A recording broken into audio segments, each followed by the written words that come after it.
Vamos a caracterizar el viento, ¿sí? Vamos a ver cómo es la función que nos define la variación de las velocidades del mismo.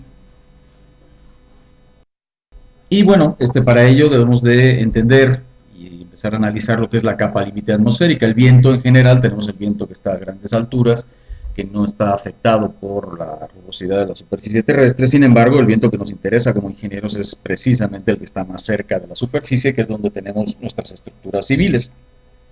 Entonces, la capa límite es la capa atmosférica más cercana a la superficie terrestre, donde la fricción de esta influye en el viento. Entonces, desde luego, la capa límite depende del nivel de rugosidad, depende de varios aspectos. Si tenemos una zona urbana, el efecto de esta rugosidad va a ser de varios kilómetros.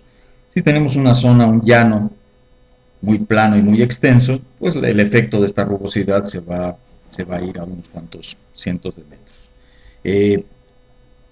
¿Qué es lo que hace que conforme nos acercamos a la superficie terrestre disminuya la velocidad? Bueno, las partículas de aire, a final de cuentas, son partículas que están en movimiento, que están vibrando, que chocan unas con otras. Cuando se acercan a la superficie terrestre, pues estas que están aquí cerquita chocan con la superficie, rebotan en direcciones arbitrarias y estas a su vez rebotan con las que están adyacentes y así se va transmitiendo este efecto de rebote o de choque de las partículas con la superficie terrestre y se va transmitiendo hacia arriba. Hasta que llega un momento donde pues, ya las partículas no tienen ningún efecto de toda esta situación de turbulencia que se genera cerca de la superficie. Vamos a ver más adelante que esta turbulencia, que es la que genera la reducción en la velocidad, es la que vamos a modelar o se puede modelar en términos de un modelo sencillo de fluidos newtonianos que veremos más adelante. Entonces vamos a primero analizar lo que son las ecuaciones de equilibrio. ¿Sí? Recordemos en mecánica, pues tenemos que ver cuáles son las ecuaciones de equilibrio. Las ecuaciones de equilibrio, pues vamos a suponer una masa unitaria de aire. ¿Qué fuerzas actúan? Bueno, de este lado actúa la presión P y de este lado hay un cambio de presión, que sería igual a la presión original P, más lo que cambia la presión cuando me muevo en X, por lo que me muevo en X. ¿Sí? Esto es P. Si me muevo un diferencial de X, pues aquí tendríamos P más la tasa o la forma en que cambia, la tasa en la que cambia la presión cuando me muevo en X por lo que me moví en X. Igual en los esfuerzos cortantes, y aquí tenemos el esfuerzo cortante tau xz, pues aquí vamos a tener tau xz más lo que cambia tau xz cuando me muevo en z por lo que me moví en z. Y finalmente tenemos la fuerza de Coriolis, que recordemos que la fuerza de Coriolis es proporcional a la velocidad perpendicular, ¿sí?, del viento. Entonces aquí tendríamos F por la velocidad del viento en la dirección Y, que es V. Entonces la fuerza correspondiente al gradiente de presión pues es simplemente P menos esto, ¿sí?, que es esta de acá. Entonces, es esta de acá, perdón. Eso sería la presión multiplicado por el área sobre la que está aplicado, que es diferencial de Y por diferencial de Z. Tenemos la parcial de la presión con respecto a X por diferencial de X por diferencial de Y por diferencial de Z, que es diferencial de volumen. El diferencial de volumen es el diferencial de masa entre ρ, entre la densidad, pero como estamos hablando de una masa unitaria de aire, pues en realidad lo que tenemos es que la fuerza del gradiente de presión es menos la parcial de P con respecto a X por 1 entre ρ. La fuerza debida al cambio en la fuerza cortante, pues algo parecido, tendríamos tau xz aquí, y aquí tau xz más lo que cambia tau xz cuando me muevo en z por diferencial de z. La resultante sería esta, multiplicado por el área sobre la que actúa este esfuerzo, que es diferencial de Y por diferencial de X, y lo que tenemos que dx de Y de Z no es más que diferencial de volumen, y diferencial de volumen es 1 entre ρ. Finalmente, la otra fuerza es la fuerza de Coriolis, ¿sí?, que sería igual a F por la velocidad del viento en dirección perpendicular.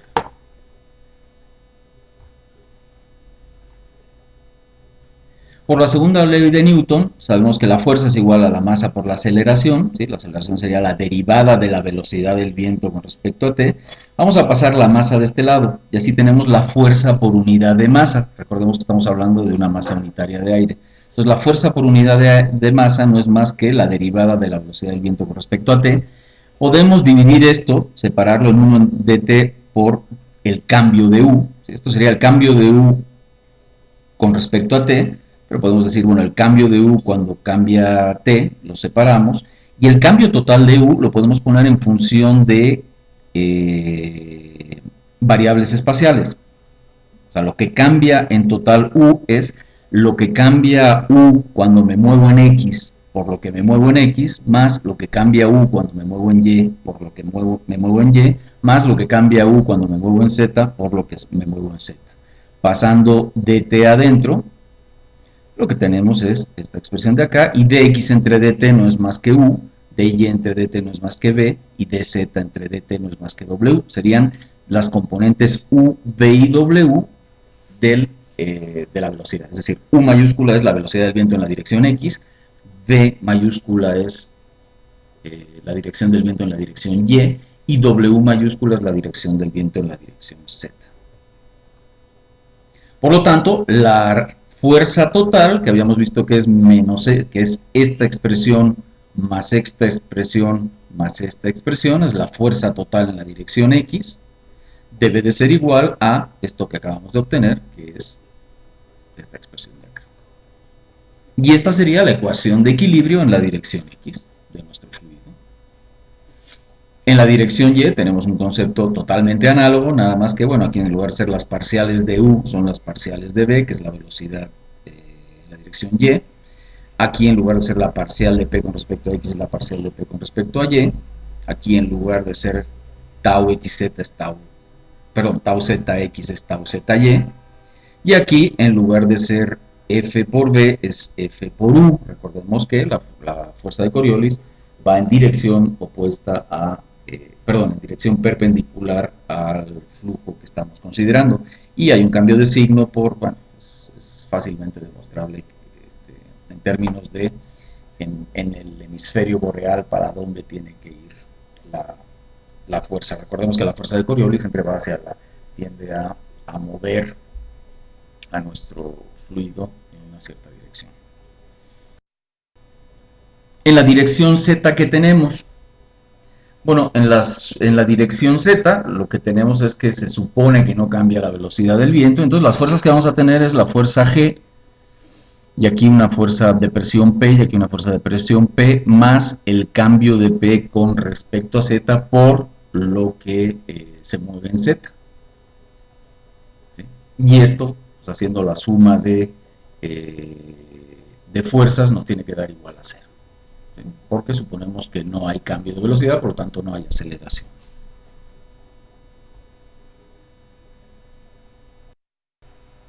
Ahora vamos a hablar de la ecuación de continuidad. Ya hemos visto cuáles son las ecuaciones de equilibrio. Ahora vamos a las ecuaciones de continuidad. Y ahí vamos a utilizar el principio de conservación de masa. Entonces, si tenemos nuestra masa, ¿sí? Nuestra masa unitaria en principio, este cubito que estábamos estudiando, si hay un flujo que está atravesando a esta masa, pues nosotros podemos caracterizar o definir cuánta masa de aire atravesó esta superficie diferencial de A en un cierto tiempo t. Y entonces lo que podemos decir es que si tenemos una velocidad del viento, ¿sí? Y esa velocidad del viento vectorial que tiene sus componentes u, v y w, como recordamos, su producto punto por, digamos, el producto punto del vector velocidad del viento por el vector unitario que define a diferencial de A, sería, digamos, la componente perpendicular a esta superficie del viento. Bueno, si esa componente la multiplicamos por diferencial de t, lo que tenemos es cuánta masa de aire está, digamos, esta dimensión de acá, ¿no? Cuánto está recorriendo la masa de aire que, digamos, toda la masa de aire que ha atravesado la superficie. Bueno, eso lo tenemos que multiplicar por diferencial de A para obtener todo este volumen de masa de aire. Entonces, el diferencial de masa es igual a ρ por diferencial de volumen. ¿Sí? O sea, todo este diferencial de masa sería igual a ρ por diferencial de volumen. El diferencial de volumen ¿cuánto es? Pues es V por I por diferencial de T por diferencial de A. V por I por diferencial de T por diferencial de A. Y eso es la masa de aire que atravesó la superficie de A en un tiempo de T. Por lo tanto, el flujo de masa a través de una superficie A en un tiempo de T es igual a, pues es la integral sobre toda el área. ¿Sí? Esto sería asociado a una superficie diferencial de área. Si yo lo que quiero saber es cuál es el flujo a través de una superficie completa A, lo único que tengo que hacer es integrar este diferencial de masa a lo largo de A, que sería la integral esta que tenemos acá. Por otro lado, la variación de la masa M en un volumen determinado V, la parcial de M con respecto al tiempo, sería igual a la parcial de, digamos, M, sería igual a la integral de ρ por diferencial de volumen sobre el volumen. ¿Sí? O sea, la masa total, ¿cuánto es? Vamos a calcular cuál es la variación de la masa con el tiempo. Entonces, esa masa no es más que, la podemos calcular integrando ρ por diferencial de volumen. Desde luego, si ρ es constante en todo el volumen, pues en realidad esta integral no es más que ρ por el volumen, ¿sí? La masa sería ρ por el volumen. Entonces aquí estamos suponiendo que ρ puede cambiar con el volumen.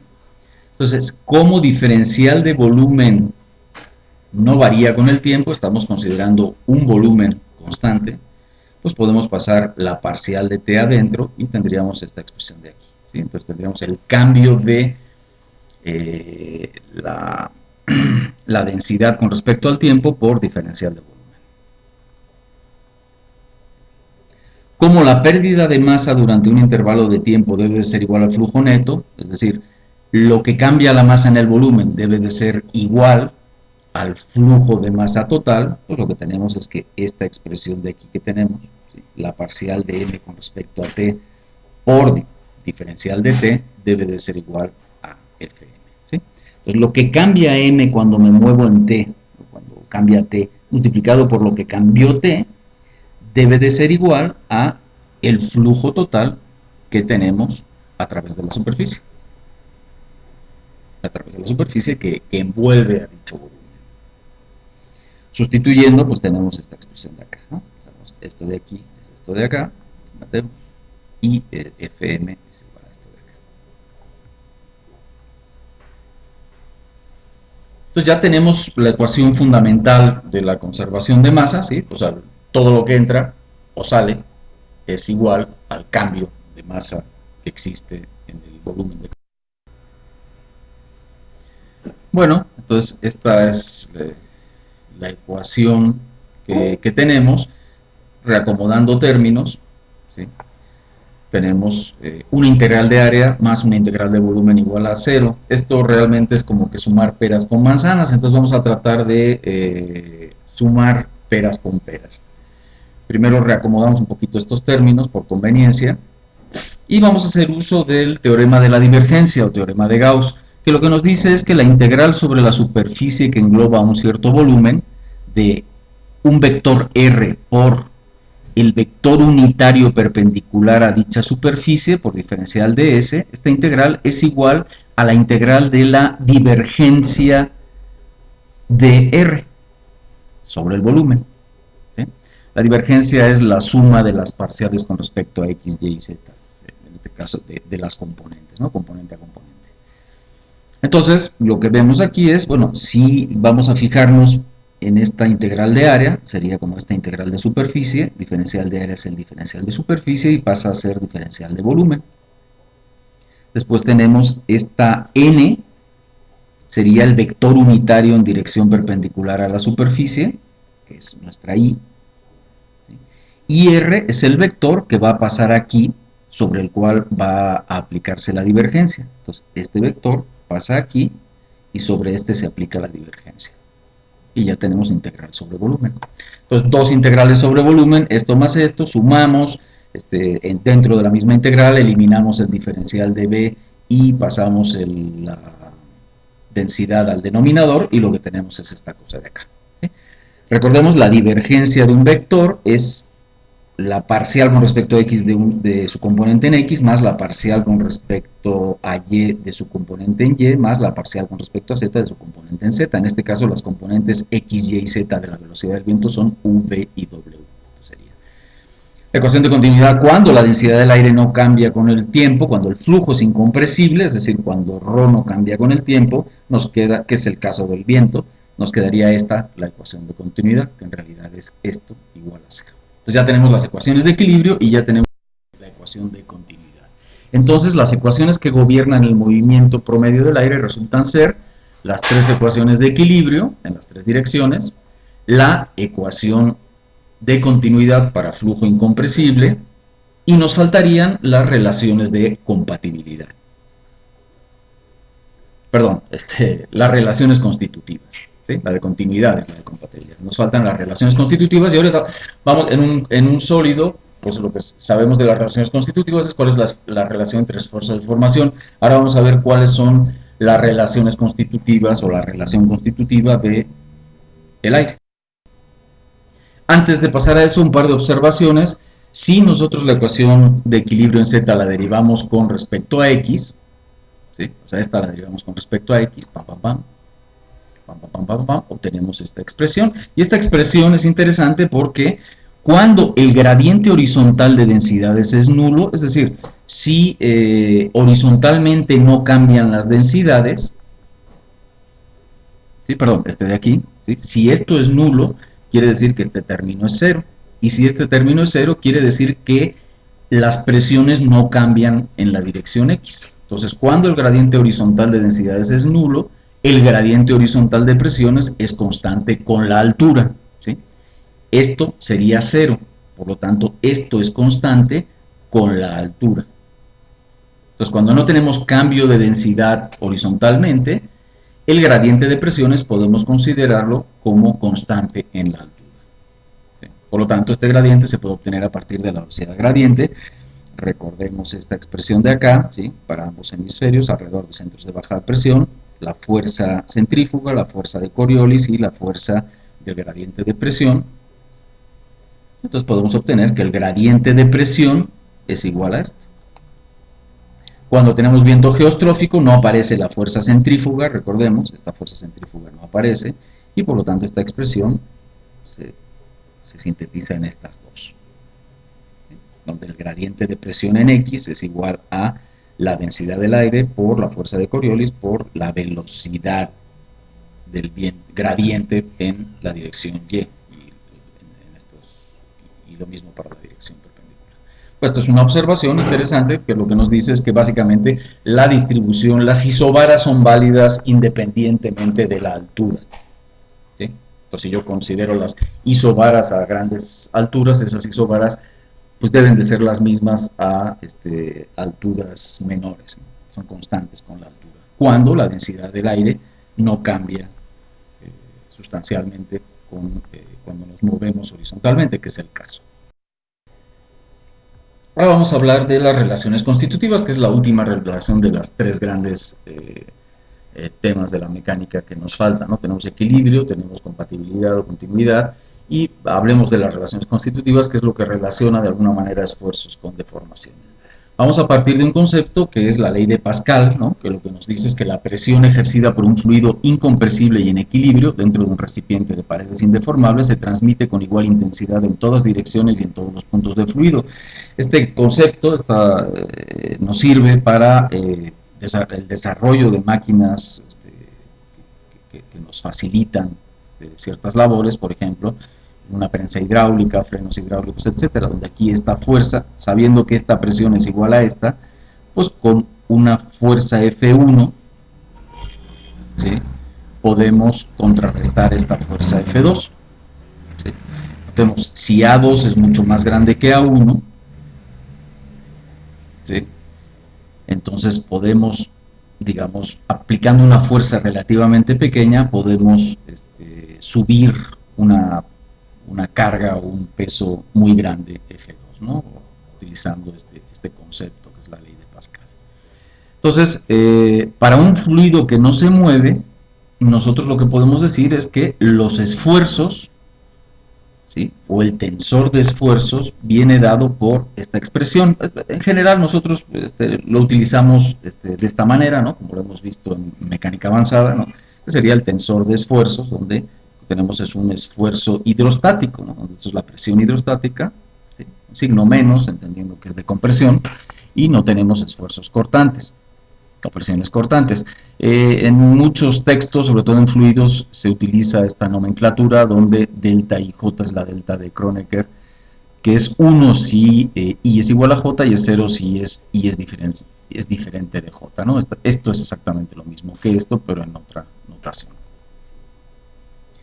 Pero eso es para el fluido inmóvil. ¿Qué sucede cuando tenemos fluido en movimiento? Bueno, cuando tenemos un fluido en movimiento, nuestros esfuerzos van a tener una componente de esfuerzos debido a, digamos, a la presión hidrostática normalita, nada más que aquí ya empezamos a llamarle presión termodinámica, ¿sí? Porque ya tenemos efectos del movimiento, más un esfuerzo que es debido al, digamos, al efecto del movimiento de nuestro fluido, que sería como que el esfuerzo dinámico, ¿sí? Y lo manejamos así, lo vamos a llamar tau con gorrito.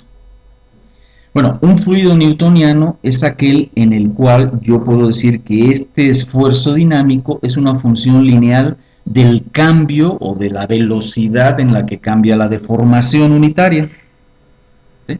Entonces, la velocidad unitaria, ¿qué es? Es la parcial de X, del movimiento en X, del desplazamiento en X, con respecto a X. Esto sería, digamos, la deformación unitaria. El cambio con respecto al tiempo de esta deformación unitaria, ¿sí? Sería la velocidad con la que cambia el desplazamiento, la deformación unitaria.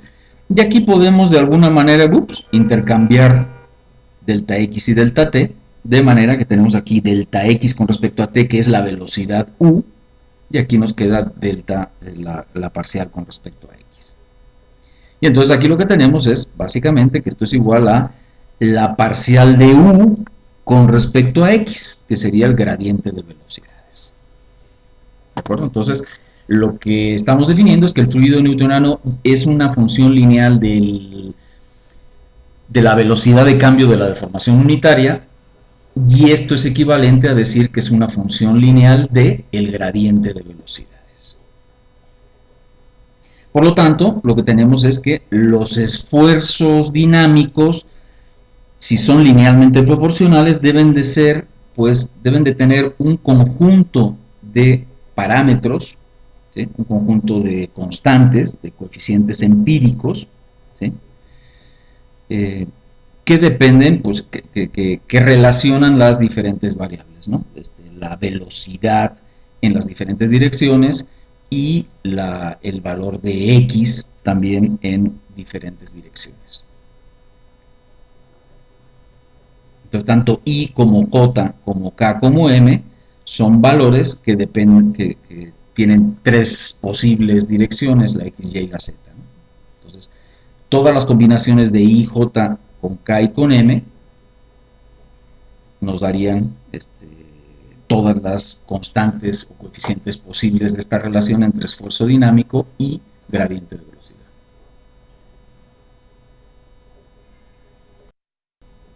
Aquí hay una gráfica, ¿no? El fluido newtoniano, que es el aire que se puede considerar newtoniano, es una relación lineal entre los esfuerzos dinámicos y, desde luego, los gradientes de velocidad. Si nuestro fluido es isotrópico, pues aquí tenemos una ventaja, y entonces esta ecuación, que es enorme y tenemos 81 coeficientes, se puede demostrar que se puede reducir a esta expresión, donde aparecen ya nada más dos coeficientes. Esto es parecido al manejo de isotropía que hacíamos en mecánica avanzada con los sólidos. Entonces, todo esto, si tenemos un material isotrópico y que además es simétrico, etcétera, etcétera, se reduce a una relación entre los gradientes de velocidad y el esfuerzo dinámico de esta manera, donde aparecen dos términos, que uno es la viscosidad dinámica o absoluta y otro es la viscosidad secundaria, pero esta segunda viscosidad en fluidos incompresibles se puede determinar que esto es cero, ¿sí? O sea, la velocidad del viento en una dirección no cambia si no tenemos compresión del mismo, ¿sí? O sea, si el fluido es incompresible, yo puedo decir que la velocidad del viento en una dirección es la misma un poquito antes de un punto que un poquito después de un punto, que sería básicamente decir que esta parcial vale 0, y si esta parcial vale 0 en sus fluidos incompresibles, este sería básicamente la relación entre esfuerzo y deformación a través de la viscosidad dinámica. Bueno, esto es el modelo que vamos a utilizar, el modelo de viscosidad en fluido newtoniano que vamos a utilizar en fluidos.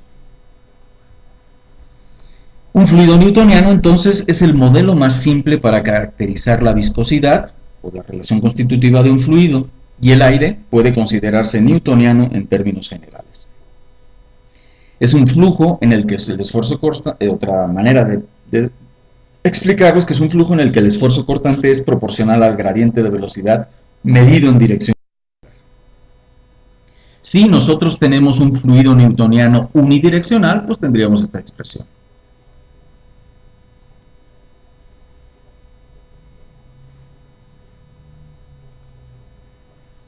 Aquí hay un ejemplo de qué significa esta expresión o cuál sería su implicación. Supongamos que tenemos un ducto o un tubo donde tenemos la velocidad del fluido. Estamos suponiendo que el fluido que está justo pegadito a las paredes no se desliza, es el famoso no slip condition. Entonces aquí la velocidad del fluido es 0, va aumentando hasta que llegamos a la velocidad máxima en el centro, y esto sería como una parábola. Entonces podemos suponer que la velocidad del flujo es una parábola con esta formulación. La derivada de esta parábola con respecto a y multiplicado por mu nos daría esto de acá, y aquí lo que tenemos es un patrón de fuerzas cortantes lineal. ¿Sí? Para eso nos sirve esta expresión, para relacionar el patrón de velocidades con el patrón de esfuerzos cortantes. Otra opción que podemos tener, o otra condición que podemos tener, por ejemplo, es cuando tenemos una de las paredes no se mueve, pero la otra se va moviendo con una velocidad U0. Entonces el patrón de velocidades sería esto del fluido, y por lo tanto, haciendo la derivada con respecto a y, lo que tendríamos es un cortante constante en nuestro fluido.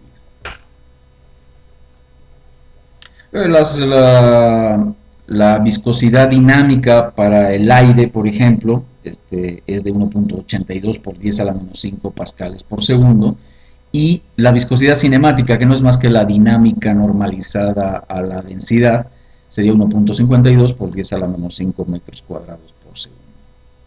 Si tuviéramos un fluido no newtoniano, la viscosidad varía según el gradiente de velocidad.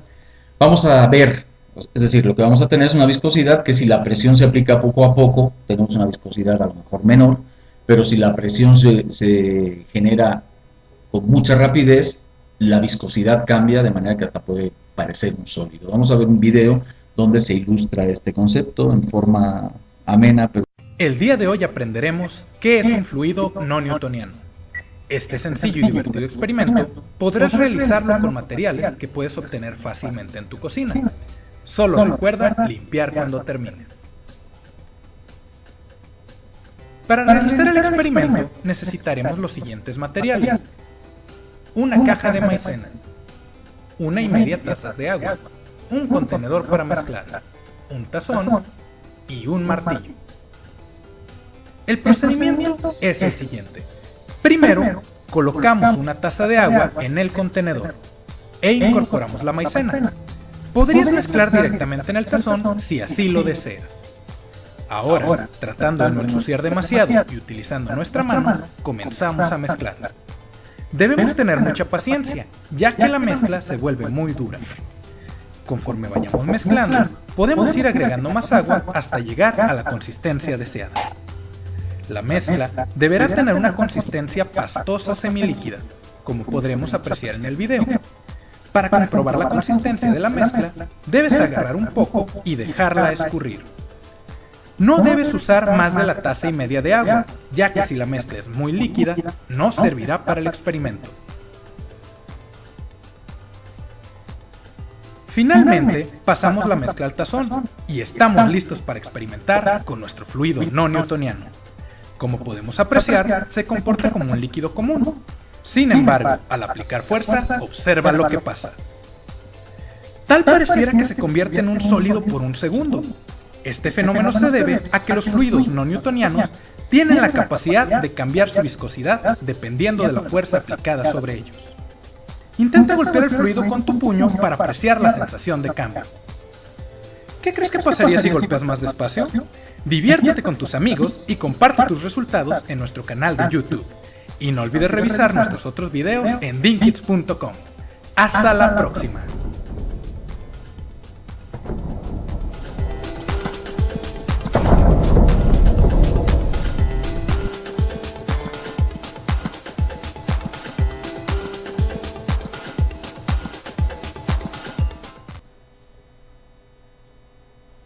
Bueno, ya se pueden divertir con sus amigos, ¿no? Pero es muy claro, ¿no?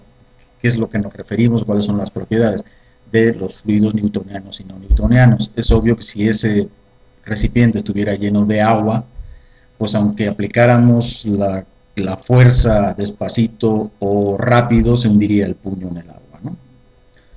¿Qué sucede cuando el aire se acerca a la superficie? Bueno, aparte de la viscosidad propia del aire como líquido, lo que tenemos es una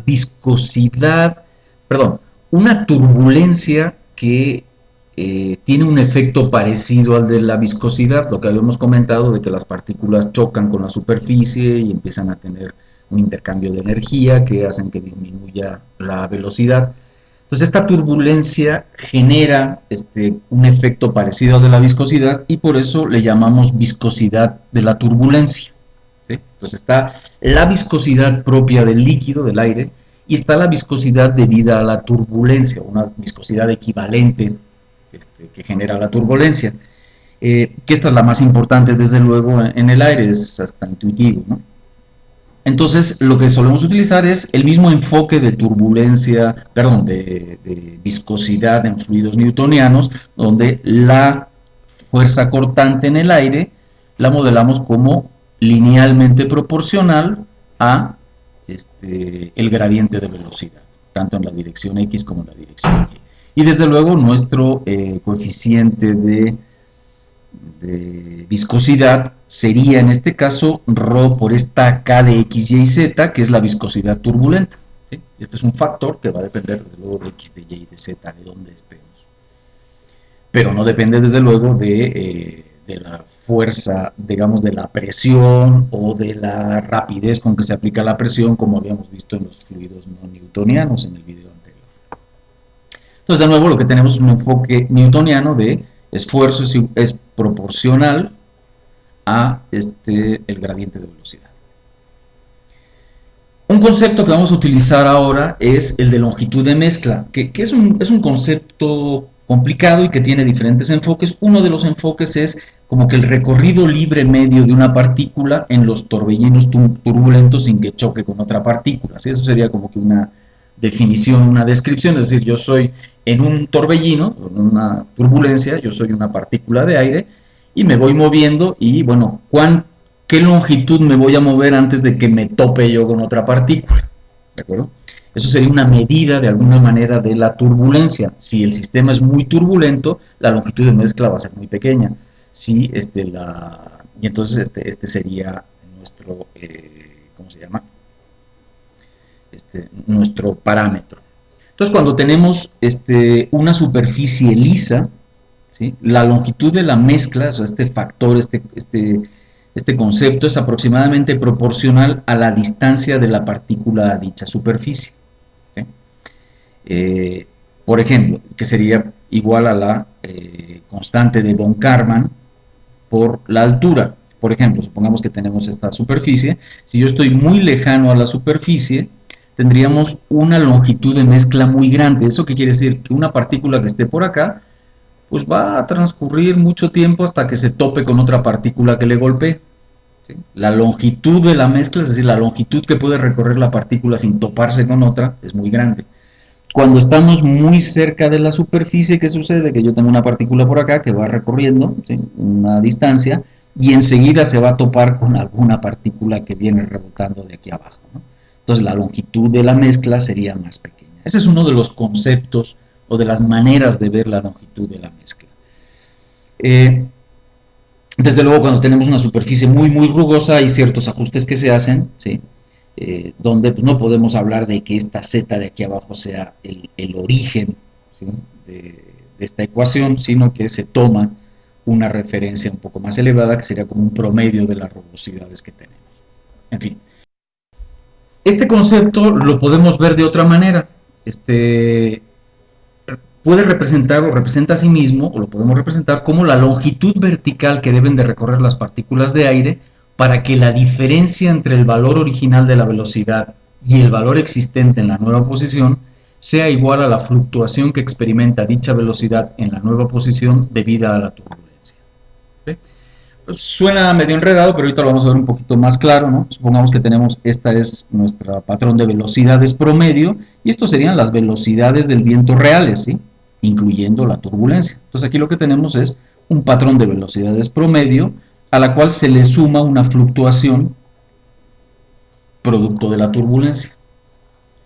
Vamos a graficar ahora este pedacito de acá, vamos a ponerlo aquí dado vueltas, ¿sí? Noten que esta dirección de aquí sería z, ¿sí?, esta dirección de acá, y esta dirección de acá sería la velocidad, ¿sí?, donde esto es u mayúscula y esta de acá, esta diferencia, es u minúscula. Entonces, por ejemplo, en este punto determinado, esta dimensión es la velocidad promedio en este punto, y esta dimensión es la contribución o la adición a la velocidad debida a la turbulencia. Bueno, si trazamos la pendiente a la u en este punto, lo que vamos a tener es la derivada de u con respecto a z. Y notaremos que la derivada de u con respecto a z multiplicado por LU nos tiene que dar U. ¿Sí? Entonces, la derivada de U con respecto a Z, que es la pendiente, multiplicado por LU, nos tiene que dar U. ¿Sí? Entonces, esta es la relación. Entonces, lo que podemos decir es, de alguna manera, LU es la distancia que tendría que recorrer esta partícula, ¿sí?, con la misma velocidad que traía, o con la misma tasa de cambio de velocidad que traía, hasta que alcanzara la velocidad real que tenía inicialmente. ¿Sí? Entonces, como que una LU es un parámetro que relaciona la tasa o la rapidez con que cambia la velocidad, cuando nos movemos con la altura, y la velocidad asociada a la turbulencia. A final de cuentas, todo se basa en energía del movimiento de las partículas, ¿no? Pues son dos enfoques, el que vimos en la diapositiva anterior y en el de este. Este es un concepto muy complicado porque se utiliza mucho en dinámica de fluidos.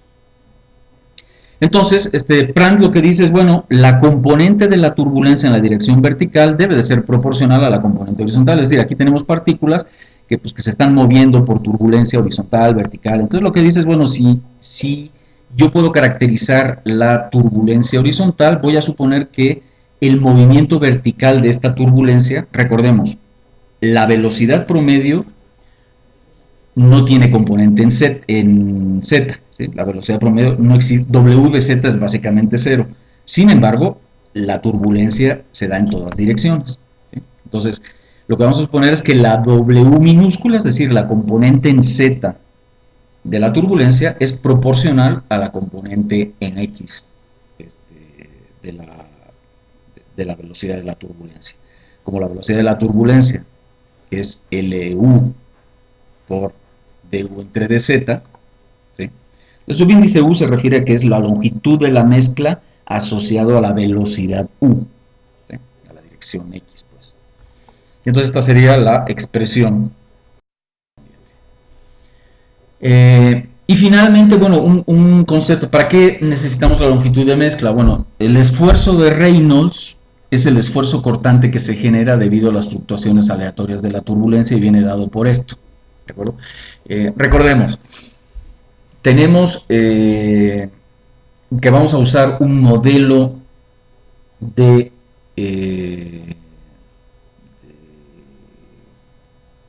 relación esfuerzo-deformación basado en fluidos newtonianos, donde vamos a relacionar el esfuerzo cortante con la deformación, con el gradiente de velocidades a través de una constante, que es la constante de viscosidad. el esfuerzo, digamos, y lo que tenemos es una turbulencia, realmente no tenemos un aire, un fluido viscoso donde tenemos un esfuerzo cortante, pues, y una viscosidad mecánica, física, ¿no? Lo que tenemos es un concepto parecido o análogo donde decimos que la turbulencia es como si fuera una viscosidad y por lo tanto a esa viscosidad se le tendría que relacionar un esfuerzo cortante, que realmente no es un esfuerzo físico real, sino que sería el esfuerzo cortante que generaría esta viscosidad. Bueno, ese esfuerzo cortante que generaría esa viscosidad le llamamos esfuerzo de Reynolds, ¿sí? Es el esfuerzo cortante que se genera debido a la turbulencia. Y se plantea de esta manera, ¿sí? Sería el esfuerzo cortante es igual a menos ρ por la velocidad de la turbulencia promedio en la dirección X por la velocidad de la turbulencia promedio en la dirección Y. Sabemos que la velocidad en la dirección Y es C por U y sabemos que U es igual a, por lo tanto esto de acá quedaría igual a menos ρ por U al cuadrado por C y U al cuadrado, quedaría ρ por C por U al cuadrado y U sabemos que es LU al cuadrado por DU entre DZ, quedaría al cuadrado.